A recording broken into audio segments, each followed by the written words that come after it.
창세기 4장입니다. 저도 돋보기 좀 쓰겠습니다.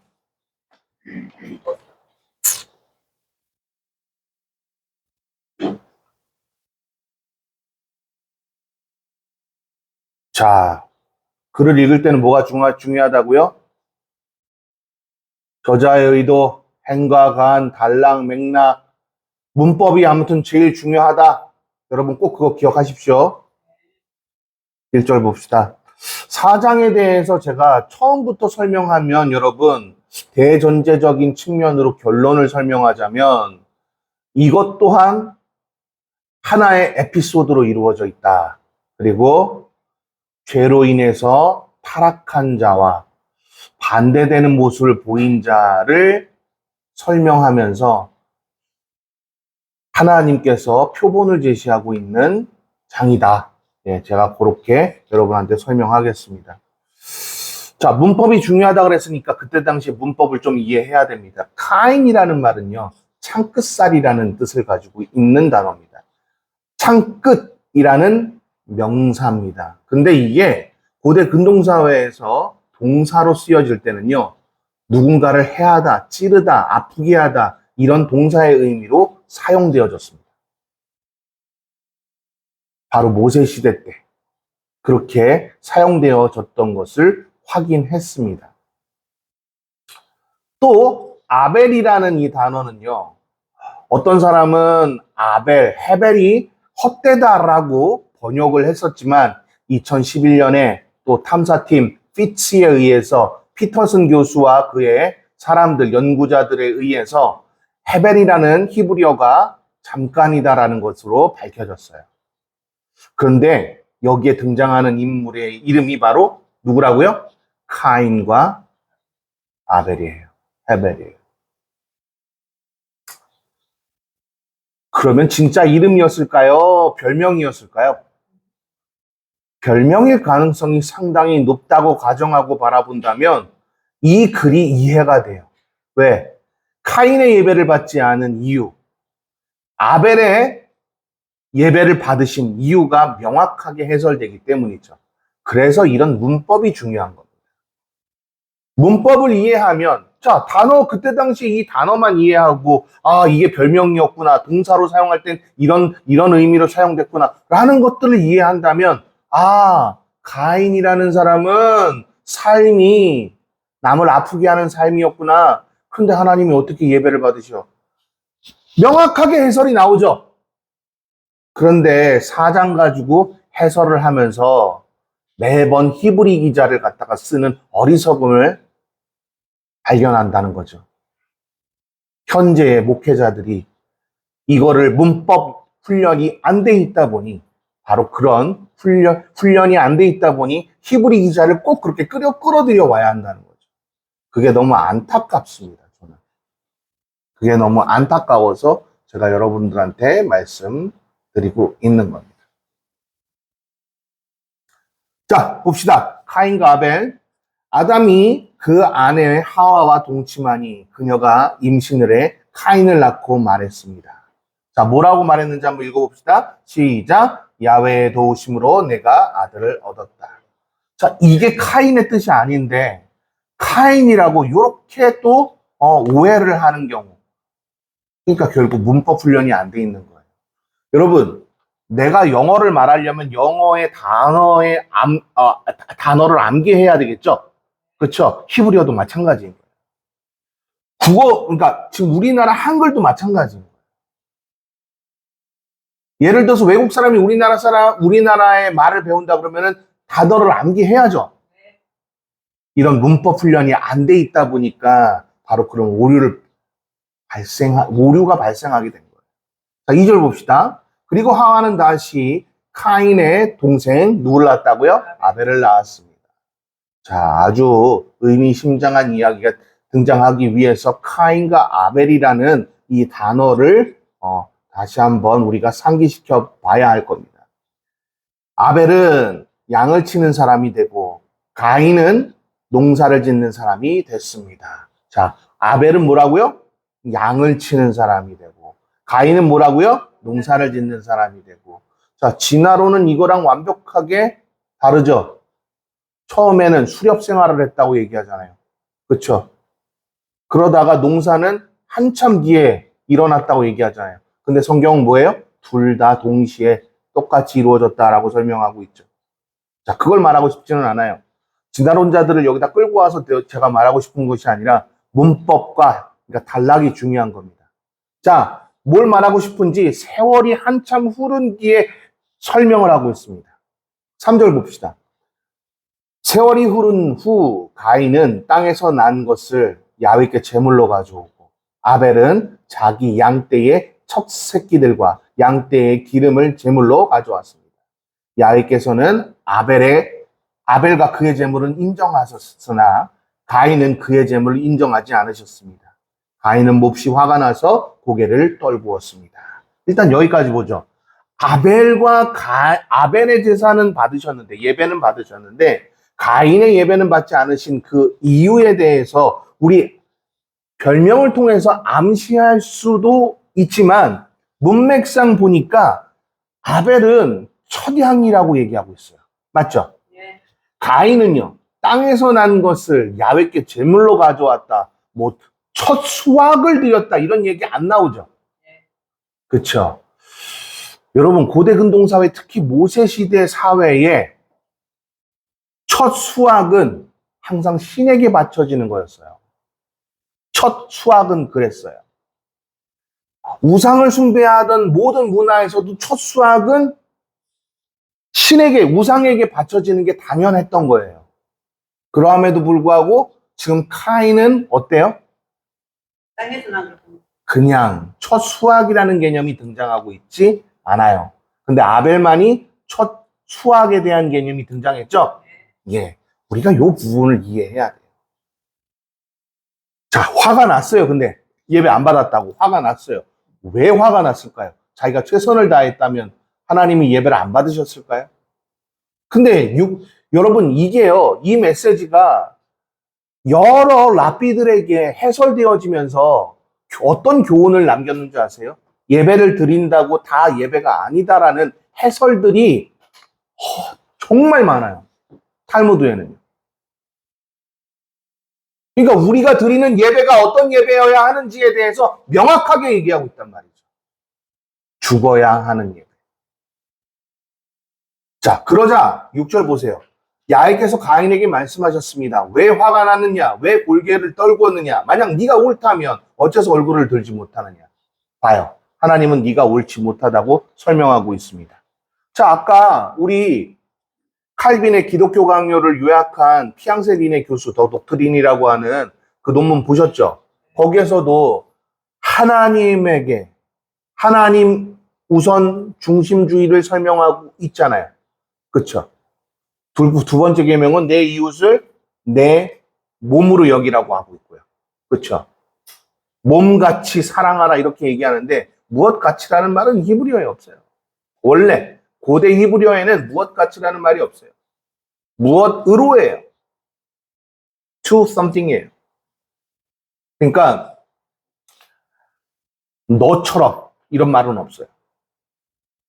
내 이웃을 너로 여겨라 이런 뜻이에요. 그럼 여러분 이게 더 의미가 큰 의미예요. 너로 여겨라. 꼭 기억하십시오. 그렇죠. 자, 또 봅시다. 그러면서 뭐라고 얘기하냐면 그러나 네가 옳지 않다면 죄가 문 앞에서 도사리고 있다. 죄가 너를 지배하려 하니 너는 죄를 다스려라. 경고하셨습니다. 맞아요? 그런데 그 도사리고 있는 그 죄, 욕심이 뭐라고요? 죄를 낳고 죄가 장성한 즉 사막에 이르게 한다라는 이 메시지가 여기에서도 또 우리에게 교훈을 가져다 주고 있습니다. 자, 가인이 자기 동생 아벨에게 말해 그들이 들에 나가 있을 때 가인이 일어나 그의 동생 아벨을 쳐서 죽였습니다. 봐요. 가인은 어떤 사람이었다고요? 창끝살. 근데 이게 동사로 형태로 해가지고선 카인이라는 단어가 동사로 고대 시대에 사용됐을 때 어떻게 됐다고요? 아프게 하다, 괴롭게 하다, 찌르다 이런 의미를 가지고 있다 그랬죠. 진짜로 별명처럼 아벨을 괴롭게 하고 아프게 했네요. 맞습니까? 그런데 아벨은 어땠어요? 아벨이라는 뜻은 무슨 뜻이죠? 잠깐이다라는 뜻이에요. 잠깐. 이 세상에서 살아가는 것이 잠깐이라고 생각하는 사람은 여러분 어떨까요? 세상에 미련을 두고 살아요? 하나님에게 어마어마한 미련을 두고 살겠죠? 제가 미련이라는 말을 별로 좋아하진 않지만 우리나라 말로 뭐 어떻게 번역해야 될지 모르겠어서. 아, 소망을 두고, 그렇죠. 소망을 두고 살겠죠? 자, 이렇게 해주시면 돼요. 9절 보세요. 야훼 하나님께서 가인에게 말씀하셨습니다. 네 동생 아벨이 어디 있느냐? 그랬더니 가인의 말이 너무나 웃깁니다. 모릅니다. 제가 아벨을 지키는 자입니까? 자, 설명하고 있죠? 하나님은 알면서도 물었어요. 이거 어디랑 똑같아요? 에덴 동산 사건하고 똑같죠. 자, 그래서 되게 유명한 에제키엘이라고 하는 랍비가 이걸 가지고 아담과 하와의 죄가 가인으로 이어졌다라고 설명해요. 랍비 에제키엘이요. 맞죠? 올바르게 번역했죠. 모세가 말하고 싶었던 것도 바로 이런 죄의 전가예요. 다시요. 모세가 말하고 싶었던 것도 뭐라고요? 죄의 전가예요. 그래서 제가 이문열 교수님하고 옛날에 많이 친했었잖아요. 이문열 교수님이 매번 했던 이야기가 바로 그런 부분이었거든요. 가문의 품을 중요하게 여겼어요. 어찌됐건. 그러면서 야훼께서 말씀하셨습니다. 네가 무슨 짓을 저질렀느냐. 네 동생의 피가 땅에서 울부짖고 있다. 이건 하나님이 알고 계신다라는 것을 운이법으로 사용한 거예요. 또 이걸 또 문자적으로 해석해서 진짜 피가 울부짖고 있다. 그렇게 해설했던 분이 계세요. 송파에. 그죠? 전 목사님. 송파 모교회에. 전 깜짝 놀랐어요. 네. 전 정말 너무 놀래가지고 부교육자 생활 때 진짜 봅시다. 네가 땅을 일궈도 다시는 땅이 네게 결실을 해주지 않을 것이며 너는 땅으로부터 도망해 떠도는 사람이 될 것이다. 아담의 곱절이나 되는 저주가 드디어 카인에게 내려졌음을 우리는 보고 있습니다. 죄의 전가가 명확해지는 장면이죠. 모세가 말하고 싶었던 것도 바로 이런 죄의 전가예요. 그럼 이 죄를 끊을 수 있는 유일한 방법이 뭐라고 설명하고 싶었을까요? 따라해보세요. 하나님 우선 중심주의. 예. 근데 이 하나님 우선 중심주의를 갖기 위해서는요, 그분께서 우리에게 주신 그 기준을 근거 삼아야 하거든요. 근데 그 기준을 근거 삼지 않고 자유화한다면서 율법에 대한 것을 굉장히 부정하게 여기고, 예, 믿음만 있으면 돼. 이러다 보니까 오늘날 개신교가 타락한 거예요. 개신교라고 부르기가 너무나 안타깝게도. 자, 또 봅시다.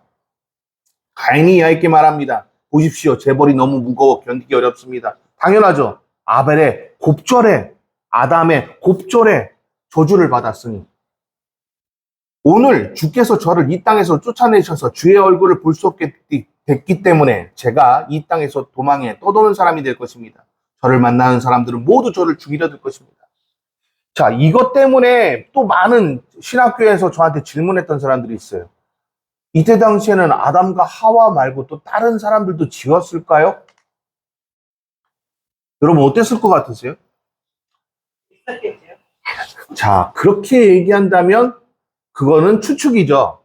근데 우리 합리적인 사고를 가지면요, 세월이 흐른 뒤라는 그 개념을 우리가 여기에서 모세가 말하고 있다라는 것만 봐도, 점점 번성해 나가기 시작하는 그 시점에서 하나의 에피소드를 뽑았구나. 우리가 그 부분을 이해하면 되는 거예요. 지금 모세는 의도적으로 하나의 에피소드를 설명하고 있는 거지, 아담에게는 가인하고 아벨밖에 없었어. 이 얘기가 아니에요. 그런데 강의를 해보면 개혁파 신학이라고 하는 사람들이 알레고리에 빠져가지고 문자에 그냥 초점이 맞춰져서 4명밖에 없었대요. 그래서 넌센스 수수께끼 하나 있잖아요. 인구의 4분의 1을 죽인 성경 인물은 누구예요? 카인이라고 한단 말이에요. 아니란 말이에요. 하나의 에피소드를 여기다가 집어넣은 거예요. 자세한 이야기는 서술로 본 모세오경이라고 하는 세일 해머의 책을 읽어보시면 거기에서도 똑같이 저랑 똑같이 대답을 합니다. 다음 봅시다. 야훼께서 그에게 말씀하셨습니다. 그렇지 않다. 누구든 가인을 죽이는 사람은 7배로 복수를 당할 것이다. 그래서 하나님께서 이렇게 안심시켜 주신 거예요. 세월이 한참 지났다라는 그 전제 조건, 그 글을 읽지 않은 거예요. 어디에 빠졌어요? 가인과 아벨에. 그 문자만 계속 거기만 보고 있는 거예요. 거기만. 그리고 야훼께서 가인에게 한 표를 주셔서 누구를 만나든 그가 가인을 죽이지 못하게 하셨습니다. 이것 때문에 오치 사건 있잖아요. 1992년에 그 스위스에서 발견된 그 오치, 거기에서 그 문신이 있었잖아요, 여기에. 그래서 그거를 가지고서는 어떤 과학자들, 창조과학자들은 그 오치를 카인으로 설명하고 있어요. 근데 모르죠. 카인인지 아닌지는 모르죠. 우리가 함부로 접근하면 안 돼요. 아무튼 표식을 주셨다라는 것. 예. 이 표식은 여러분 고대 근동사회에서 죄인들이나 노예들에게 항상 매기는 거였어요. 근데 오늘날 여러분 그런 표식들, 문신 같은 거 막 아무나 다 하죠. 그렇지 않아요? 어떤 사람은 저보고 여기다가 이렇게 쓰래요. 제 친구 놈이 그랬어요. 어떤 사람이라고 하기엔 좀 그렇죠. 제 친구가 착하게 살자 이렇게 저보고 쓰래요.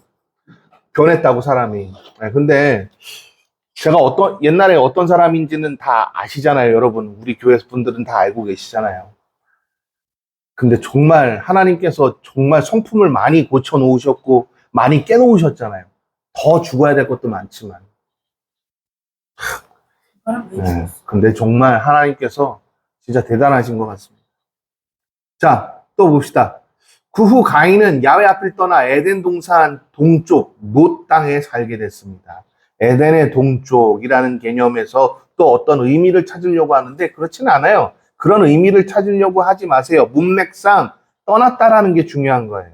그 다음 가인이 그의 아내와 동침하니 그녀가 임신해 에녹을 낳았습니다. 가인은 성을 세웠는데 그의 성의 이름을 아들의 이름을 따 뭐라고요? 에녹이라 지었습니다. 봐봐요. 그때 당시 이름이 결국 뭐예요? 도시국가가 되었어요. 그래서 수많은 도시국가가 일어났었다라는 것들에 대해서 그래서 고고학자들이 말하는데 잘 안 들어요. 그렇죠? 에녹에게서 이랏이 태어났고 이랏은 무후야엘을 낳았고 무야엘은 무드사엘을 낳았고 무드사엘은 라멕을 낳았습니다. 자, 죄의 전가에 대해서 아까 모세가 설명한다고 지금 제가 말씀드렸죠. 죄의 족보입니다. 죄의 족보. 의도적으로 카인의 족보를 여기다 갖다 쓴 이유가 바로 여기에 있는 거예요. 죄의 전가. 라멕은 아내가 둘이었는데 하나는 이름이 아다고 다른 하나는 뭐라고요? 실라였습니다. 이것만 봐도 우리 또 하나님께서 원하시지 않는 삶을 살았다는 거 충분히 알 수 있죠? 일부 일처제입니다. 성경에서 말하는 거는요. 아시죠? 가정이라는 거 제가 설명했었죠? 실타래로 엉켜서 풀 수가 없는 존재들입니다. 야단은 야발을 낳았는데 그는 장막에 살며 가축을 기르는 조상이 됐습니다. 예, 뭐 유목민족이 됐다라는 그런 표현이겠죠. 그리고 그의 동생의 이름은 유발인데 그는 하프와 피리를 연주하는 조상이 됐습니다. 예, 세상 노래들이 어떻게 또 발전됐나 또 그런 것들도 설명하고 있고요. 실라도 아들을 낳았는데 그의 이름은 두발가인으로 총동과 철로 각종 도구를 만드는 사람이었습니다. 두발가인의 누이는 나아마였습니다. 자, 두발가인이 지금 뭐 만들고 있어요? 철로 각종 도구 만드는 사람이었다. 그렇죠? 근데 계속해서 조상의 이름, 후대의 이야기들, 족보도 이야기들을 쭉 설명하다가 23절에 라멕 이야기가 다시 등장시킵니다. 모세는 의도적으로 다시 등장시켜요. 그러면서 라멕이 자기 아내들에게 말합니다. 아다여 실라여 내 말을 들어라. 라멕의 아내들이여 내 말에 귀를 기울여라. 내게 상처를 입힌 남자를 내가 죽였다. 나를 상하게 한 젊은이를 내가 죽였다. 만약 가인을 위한 복수가 7배라면 라멕을 위해서는 77배나 될 것이다. 여러분, 여기에서 24절까지 23절부터 24절에 있는 따옴표에서 따옴표로 끝나는 거 있죠? 네. 이거 여러분 노래인 거 아세요? 이렇게 자랑하면서 노래를 불렀다고요.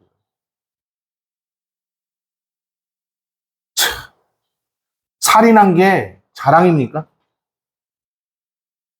자, 죄의 정가가 얼마나 무서운지 아시겠죠? 그대로 답습합니다. 못된 것을 그대로 답습하게 되어 있다는 거죠. 자, 24절 봅시다. 만약 가인을 위한 복수가 7배라면 라멕을 위해서 77배나 될 것이다. 아담이 다시 그의 아내와 동침하니 하와가 아들을 낳아 셋이라 이름을 짓고 그 이유를 이렇게 말합니다.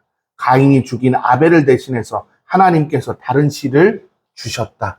예, 고대 근동사회에서요, 여러분 셋이라는 세트라는 이 단어에 대한 논란은 좀 굉장히 많았습니다. 왜냐하면 세트가 무슨 신이죠? 어둠의 신이에요.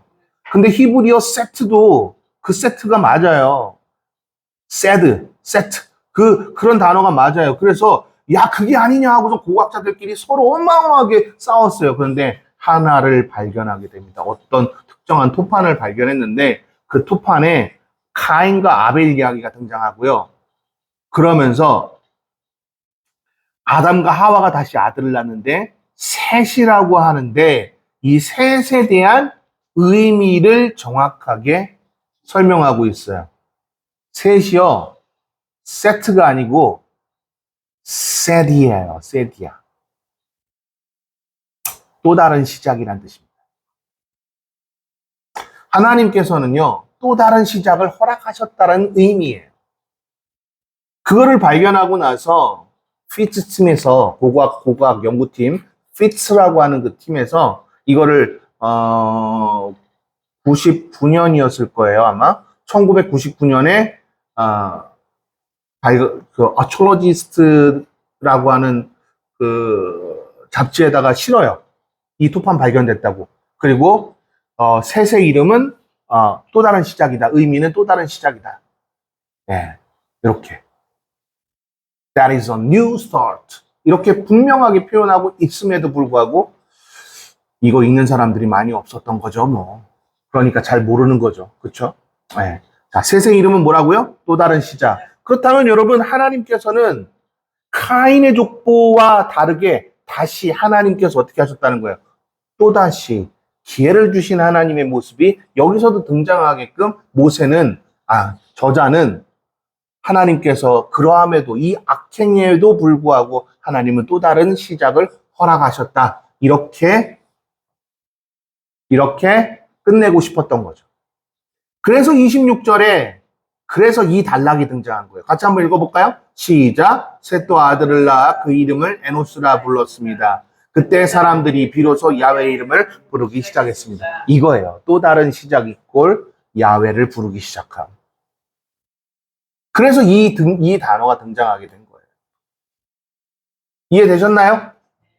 자, 어때요? 저자의 의도로 우리가 행과 간을 정확하게 보고 정확한 의미가 무엇인지 연결되는 그것들을 파악만 하면 글이 어떤지를 알 수 있어요. 고대 히브리어로 원래 이 당시에 이 단어가 어떤 뜻이었는지만 정확하게 이해해도 다 이해할 수 있는 거예요. 그렇죠? 근데 우리가 그렇게 하지 않았던 거예요. 말씀 정리해보자면요. 결국 죄의 전가에 대해서 설명한 거고요. 그러함에도 불구하고 하나님은 또다시 인간에게 기회를 부여하셨다는 것을 우리에게 알리고 있다. 이겁니다.